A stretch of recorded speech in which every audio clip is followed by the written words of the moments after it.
Ang kahalagahan ng Taon ng Panalangin 2024 ni Papa Francesco para sa Dakilang Jubileo 2025 sa awiting May Bukas Pa ng pagbabagong anyo at muling pagkabuhay ng Panginoong Hesus sa ating tinanggap na binyag bilang mga anak ng Diyos.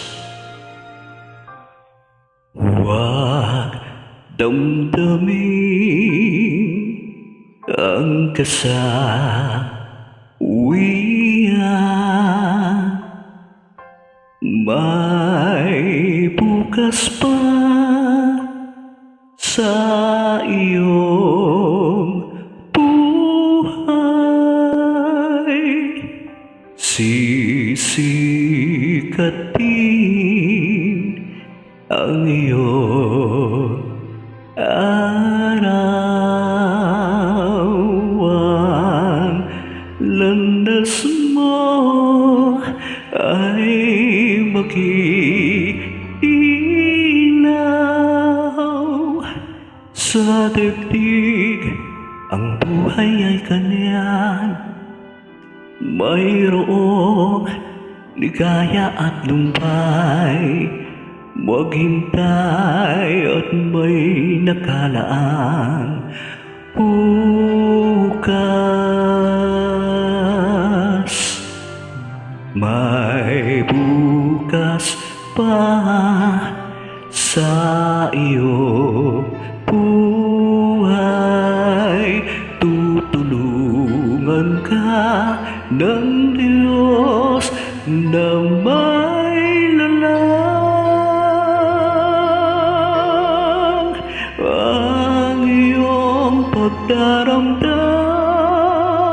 italangin mo, sumay kapal nasa puso mo ay mawala ng lubusan.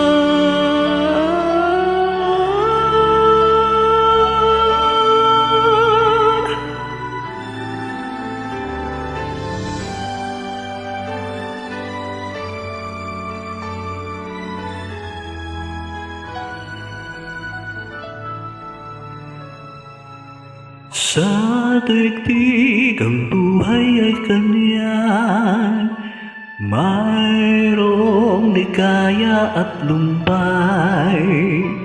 Maghintay at may nakalaang bukas.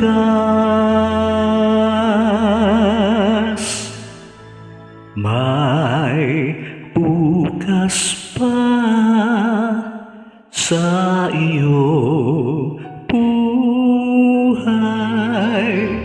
Tutulungan ka ng Diyos na may lalang. Ang iyong pagdaramdam, idalangin mo, sumay kapal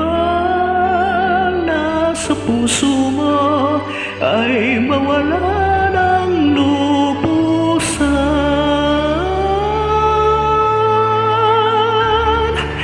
Ang iyong pagdaramdam, italangin mo, sumay kapal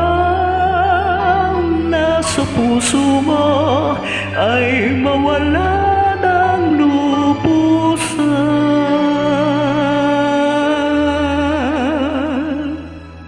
Nasa puso mo ay mawala